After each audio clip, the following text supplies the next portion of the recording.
ಮದುವೆ ಅನ್ಸ್ಕೊಂಡು ಹುಡುಗಿ ಕರ್ಗಿ ಸಾಯೋ ಥರ ಆಯ್ತು. ಯಾವ ಪುಣ್ಯಕ್ಷೇತ್ರಕ್ಕೆ ಹೋದ್ರೇನು, ಯಾವ ಸಂದರ್ಭದಲ್ಲಿ ನಿಮಗೆ ಸಿಗ್ಬೇಕಾದ ಸದ್ಗತಿನ ಚೋರು ಕಿತ್ಕೊಂಡ್ಬಿಟ್ರು.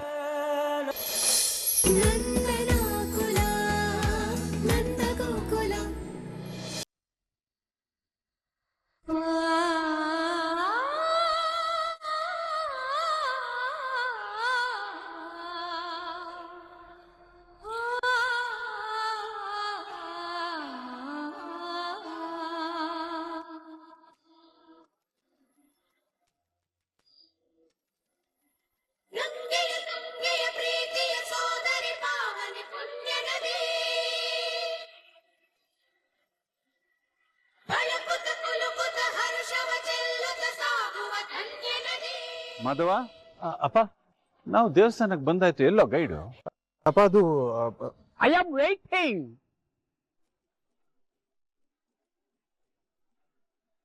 ನೀವೇನಾ ಮಿಸ್ಟರ್ ನಂದಕುಮಾರ್? ಹೌದು, ನೀವು? ನಿಮ್ guide Krishnakumar. Krishnakumar Nandakumar, Nandakumar Krishnakumar. What a match sir. ಇವಳು ನನ್ನ ಹೆಂಡತಿ, ನನ್ನ ಮಕ್ಕಳು. ನಮಸ್ತೆ ನಮಸ್ತೆ ಸಾರ್. Super sir. ಈ ದಂಪತಿಗಳನ್ನ ನೋಡ್ತಾ ಇದ್ರೆ ಈ ಸೋಪ್ ಅಡ್ವರ್ಟೈಸ್ಮೆಂಟ್ ಅಲ್ಲಿ ಬರುತ್ತಲ್ಲ, ನಂತರ ಚೆನ್ನಾಗಿ ಮೇಂಟೈನ್ ಮಾಡಿದೀನಿ ಸಾರ್. ಕೃಷ್ಣಕುಮಾರ್ ಅವರೇ, ದರ್ಶನಕ್ಕೆ ಸ್ವಲ್ಪ ತಡ ಆಗ್ತಿದೆ ಅನ್ಸುತ್ತೆ, ಹೊರಡೋಣ. ಓಕೆ, ಇನ್ನೊಂದು ಫ್ಯಾಮಿಲಿ ಬರ್ತಾ ಇದ್ದಾರೆ, ಇನ್ನೇನು ರೀಚ್ ಆಗ್ಬಿಡ್ತಾರೆ, ಒಟ್ಟಿಗೆ ಹೋಗೋಣ.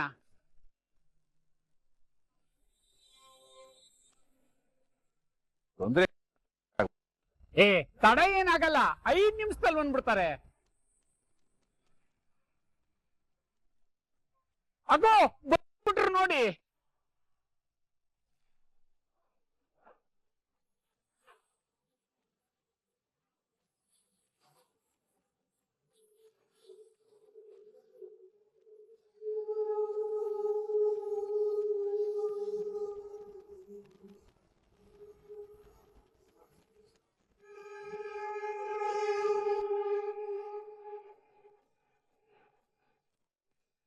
ಮಿಸ್ಟರ್ ಸೂರ್ಯಕಾಂತ್. ಚಂದ್ರಕಾಂತ್. ಹಂಗಾರೆ ಇವರೇ ಸೂರ್ಯಕಾಂತ್.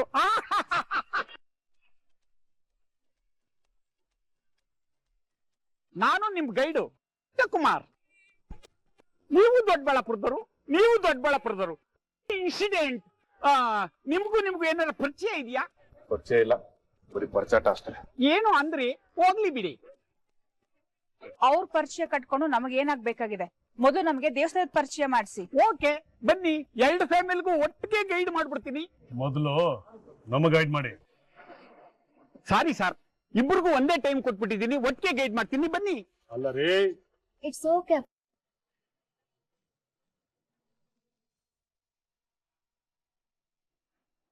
ವಲ್ಲಭ, ಎಲ್ಲಿಗೋ? ವಲ್ಲಭ,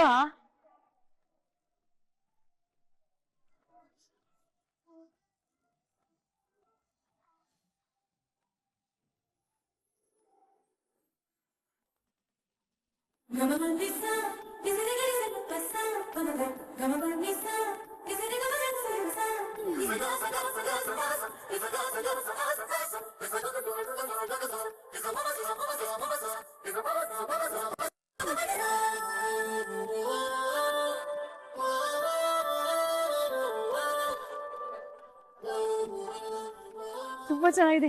ಕೇಶವ, ಅಲ್ಲಿ ನೋಡು, ಕಾಣಿಸ್ತಿದ್ಯಾ? ಎಷ್ಟ್ ಚೆನ್ನಾಗಿದೆ ಅಲ್ವಾ? ಅಣ್ಣ, ಅದಕ್ಕೆ ಹ್ಯಾಪಿ 1 month ಆನಿವರ್ಸರಿ. ನಮ್ ಮದ್ವೆ ಆಯ್ತಾ? ನಂಬಕ್ಕೆ ಆಗ್ತಲ್ಲ. ಥ್ಯಾಂಕ್ಸ್ ಕಣ. ಇದೇ ಖುಷಿಗೆ ಏನು ಗಿಫ್ಟ್ ಇಲ್ವಾ? ಹಲೋ ಬ್ರದರ್, ಮಿಸ್ಟರ್ ವಜ್ರಮುನಿಯಿಂದ ನಿಮ್ಮನ್ನ ಹೈಜಾಕ್ ಮಾಡ್ಕೊಂಡು ಇಂಥ ಸ್ಪಾಟ್ ಕರ್ಕೊಂಡ್ಬಂದು ಟೈಮ್ ಸ್ಪೆಂಡ್ ಮಾಡಿ ಅಂತ ಕರ್ಕೊಂಡ್ ಬಂದಿರೋದನ್ನೇ ದೊಡ್ಡ ಗಿಫ್ಟ್ ಅಂತ ಅನ್ಕೊಂಡ್ಬಿಡಿ. Vallabha, thank you so much ಇಷ್ಟೆಲ್ಲ ಮಾಡಿದಕ್ಕೆ. ಅದಕ್ಕೆ ವರ್ಷಕ್ಕೊಂದ್ಸಲ ಸೆಲೆಬ್ರೇಟ್ ಮಾಡೋದನ್ನ ಆನಿವರ್ಸರಿ ಅಂತ ಕರೀತಾರೆ. ಇದು ಮಂತ್ಲಿ ಸೆಲೆಬ್ರೇಟ್ ಮಾಡ್ತಿರೋದ್ರಿಂದ ಇದನ್ನ ಮಂತ್ಲಿ ವರ್ಸರಿ ಅಂತ ಕರೀತಾರ. ಇವ್ನು ಹೀಗೆ ಏನಾದ್ರೂ ಹೊಸ ಇರ್ತಾನೆ. ಅದೆಲ್ಲ ಇರ್ಲಿ ಕಣ, ಇಷ್ಟೆಲ್ಲ ರಿಸ್ಕ್ ಯಾಕೆ? ಕೇಶವಣ್ಣ, ನಿನ್ಗೆ ಗೊತ್ತಲ್ಲ, ನನಗೆ ತರ ರಸ್ಕ್ ತಿಂದಂಗೆ ಅದ್ ಸರಿ, ನಾನು ಇಲ್ಲೇ ಇದ್ರೆ ಶಿವಪೂಜೆಲಿ ಕಡಿ ಬಿಟ್ಟಂಗಾಗುತ್ತೆ. ನೀವಿಬ್ರು ಟೈಮ್ ಸ್ಪೆಂಡ್ ಮಾಡೋದು ಮುಖ್ಯ. ಇವಾಗ ನೀವಿಬ್ರು ಕಿತ್ತಾಡ್ಕೊಳ್ಳಿ, ಮುದ್ದಾಡ್ಕೊಳ್ಳಿ, ಮಾತಾಡ್ಕೊಳ್ಳಿ, ಏನ್ ಬೇಕಾದ್ರೂ ಮಾತಾಡ್ಕೊಳ್ಳಿ. ಆದ್ರೆ ಲಾಸ್ಟ್ ಅಲ್ಲಿ ಹೋಟೆಲ್ ಬಂದ್ಬಿಡಿ ಸೇಫ್ ಆಗಿ, ಓಕೆನಾ? ಏಯ್ ಏನಣ್ಣ?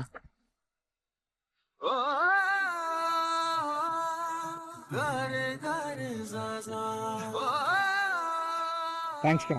ನನ್ಗಲ್ಲ, ಅಲ್ಕೊಡು. ಏಯ್ ಸುಮ್ಮನೆ ಹೇಳೋದು ಕೇಳಿಸ್ಕೊ. ಥ್ಯಾಂಕ್ಸ್ ಕಣ.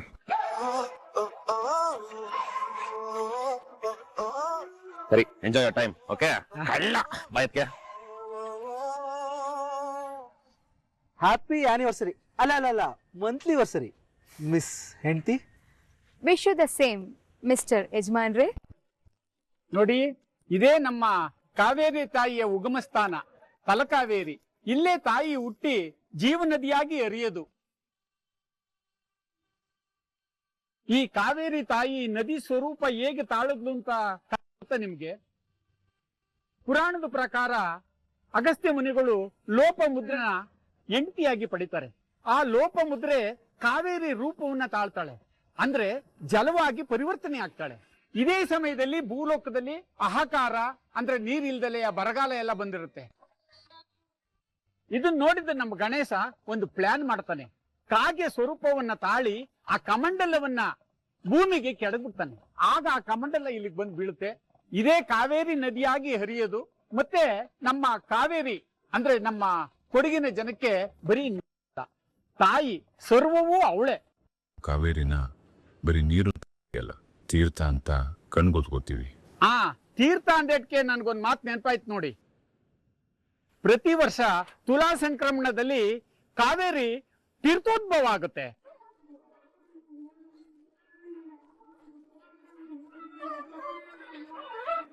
ಪೂಜೆ ಮಾಡಿಸಿ ಇಲ್ಲಿ ಬಂದವರೆಲ್ಲ ಕಾವೇರಿ ತಾಯಿಗೆ ತಪ್ಪದಲ್ಲೇ ಪೂಜೆ ಮಾಡಿಸ್ತಾರೆ. ನಂದ ಸಾರ್ ಬನ್ನಿ ಪೂಜೆ ಮಾಡಿಸಿ. ಹಲೋ ಗೈಡ್ ಸಾಹೇಬ್ರೆ, ಏನ್ ಆರ್ತಿ ಫಸ್ಟ್ ಅವ್ರ ಕೈಯಲ್ಲಿ ಮಾಡಿಸ್ತಾ ಇದ್ದೀರಾ? ಅವರು ನಿಮ್ಗೆ ಎಷ್ಟು ದುಡ್ಡು ಕೊಟ್ಟು ಬುಕ್ ಮಾಡ್ಕೊಂಡಿದಾರೋ ಗೊತ್ತಿಲ್ಲ, ಆದ್ರೆ ನಾವು ಅದಕ್ಕಿಂತ ಜಾಸ್ತಿ ದುಡ್ಡು ಕೊಡ್ತೀವಿ. ನನ್ ಗಂಡನು ನಮ್ ಬಾವ ಇಡೀ ದೊಡ್ಡಬಳ್ಳಾಪುರಕ್ಕೆ ತುಂಬಾ ದೊಡ್ಡವರು ಗೊತ್ತಾ? ಹೋಗ್ಲಿ ಬಿಡು ಇಂದ್ರ. ಅದ್ ಹೆಂಗಾಗುತ್ತೆ ಅಕ್ಕ? ಅವ್ರು ಪೂಜೆ ಮಾಡೋ ತನಕ ನಾವ್ ಕಾಯ್ಕೊಂಡಿಲ್ಲ. ಮೊದಲ್ ಪೂಜೆ ನಮ್ದೇ ಆಗ್ಬೇಕು. ಅವರು ನಾವು ಒಂದೇನಾ?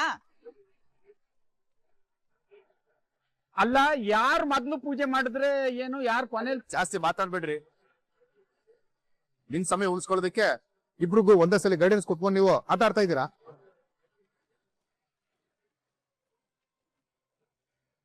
ಕೃಷ್ಣಕುಮಾರ್ ಅವರೇ ಮೊದಲು ಆರತಿ ಮಾಡ್ಲಿ, ನಮ್ಗೇನ್ ಅಭ್ಯಂತರ ಇಲ್ಲ. ಆಯ್ತು, ಬನ್ನಿ ನೀವೇ ಮಾಡಿಸಿ.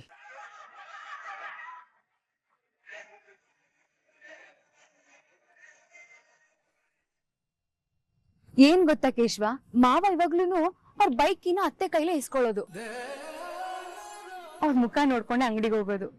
ಎಷ್ಟು ಕ್ಯೂಟ್ ಅಲ್ವಾ? ಅತ್ತೆನೂ ಅಷ್ಟೇ, ಗಂಡನ್ಗೋಸ್ಕರ ಜೀವ ಬೇಕಾದ್ರೂ ಕೊಡ್ತಾರೆ. ಎಂತ ಜೋಡಿ ಅಲ್ವಾ ಅವ್ರದ್ದು? ನಾವು ವಯಸ್ಸಾದ್ಮೇಲೆ ಅವ್ರ ತರಾನೇ ಬದುಕೋಣ, ಒಬ್ರಿಗೊಬ್ರು ಆಸರೆ ಆಗಿ ಇರೋಣ. ಕೇಳಿದ್ದು ನೀನ ಎಲ್ಲ ಹುಡುಗಿರ್ತಾರಲ್ಲ, ನೀನು ಎಲ್ಲ ಮಕ್ಕಳಿಗೂ ತಾವ್ ಹೇಗ್ ಬದುಕ್ಬೇಕು ಅನ್ನೋದಕ್ಕೆ ಸ್ಫೂರ್ತಿನೇ ಅಪ್ಪ ಅಮ್ಮ. ಅವ್ರ ತರ ಬದುಕೋದು ಎಲ್ರ ಕನ್ಸು. ಅದು ಅಲ್ದೆ ನಿನ್ನ ಆಸೆಗಳನ್ನ ಈಡೇರ್ಸೋದು ನನ್ ಕನ್ಸು. Thank you Keshava. ಏನು ಥ್ಯಾಂಕ್ಸ್ ಹೇಳ್ಬಿಟ್ಟು ಸುಮ್ಮನೆ ಬಿಟ್ರೆ ಅಷ್ಟೇನಾ? ಇದೇ ಖುಷಿಗೆ ನಂಗೇನು ಇಲ್ವಾ?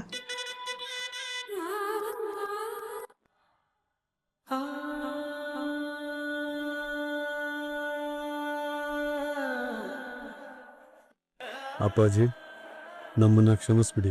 ನಿಮ್ಗೊಂದು ನೆಮ್ಮದಿಯಾದ ಕೊನೆನೇ ಕೊಡಲಿಲ್ಲ ನಾವು. ಮಗಳು ಅನ್ಸ್ಕೊಂಡು ಓಡೋಗಿ ಕರ್ಗಿ ಸಾಯೋ ಥರ ಆಯ್ತು. ಯಾವ ಪುಣ್ಯಕ್ಷೇತ್ರಕ್ಕೆ ಹೋದ್ರೇನು, ಯಾವ ಸಂದರ್ಭದಲ್ಲಿ ನಿಮಗ್ ಸಿಗ್ಬೇಕಾದ ಸದ್ಗತಿನ ಚೋರು ಕಿತ್ಕೊಂಡ್ಬಿಟ್ರು.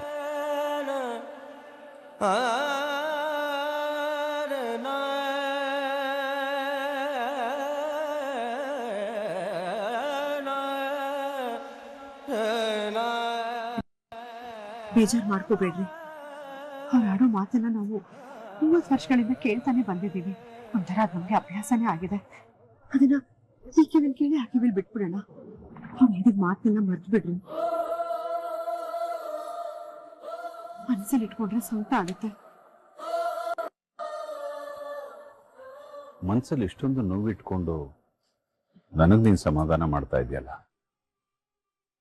ನನ್ನ ಇಲ್ಲಿವರೆಗೂ ಒಂದು ವಿಷಯ ಅರ್ಥ ಆಗಿಲ್ಲ ಗಿರ್ಜ. ನಮ್ಮ ಯಜಮಾನ್ರು ಎಷ್ಟು ಒಳ್ಳೆಯವರಾಗಿದ್ರು, ಅವರ ಕಿಂಚಿತ್ ಬುದ್ಧಿನೂ ಇವ್ರಿಗೆ ಬರ್ಲಿಲ್ವಲ್ಲ. ನಾವಿಬ್ರು ಮದುವೆ ಆಗಿ ಅವ್ರ ಮುಂದೆ ನಿಂತಾಗ ಎಲ್ರ ಮುಂದೆ ನಮ್ಮನ್ನು ಬೈದ್ರು ನಿಜ. ಆದ್ರೆ ಸ್ವಲ್ಪ ಸಮಯ ಆದ್ಮೇಲೆ ನಮ್ಮನ್ನ ಅವರು ಒಪ್ಕೊಳ್ಳೋ ಮನಸ್ಥಿತಿಯಲ್ಲಿ ಇದ್ರಲ್ವಾ.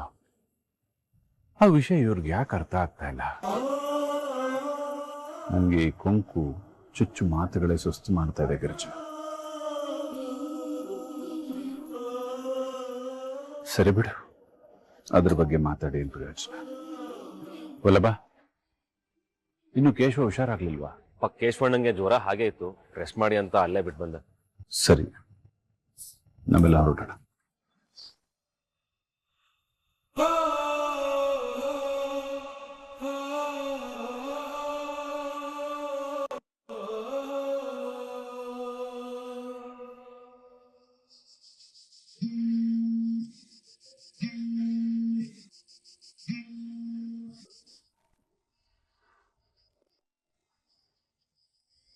ಅಯ್ಯೋ, ಇವ್ನು ಫೋನ್ ಮಾಡಬಿಟ್ನ. ಇವಾಗ ಏನ್ ಮಾಡೋದು?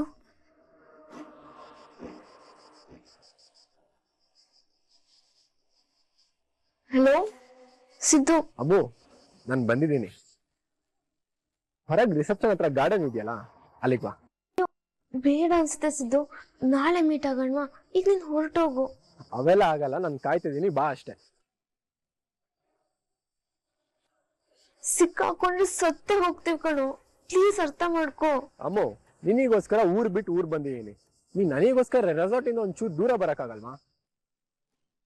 ಹೋಗ್ಲಿ ಬಿಡು, ನೀನ್ ನಿಜವಾಗ್ಲೂ ನನ್ನ ಲವ್ ಮಾಡ್ತೀಯ ಅನ್ಕೊಂಡಿದ್ದೆ, ಆದ್ರೆ ಆಯ್ತು ಬರ್ತೀನಿ.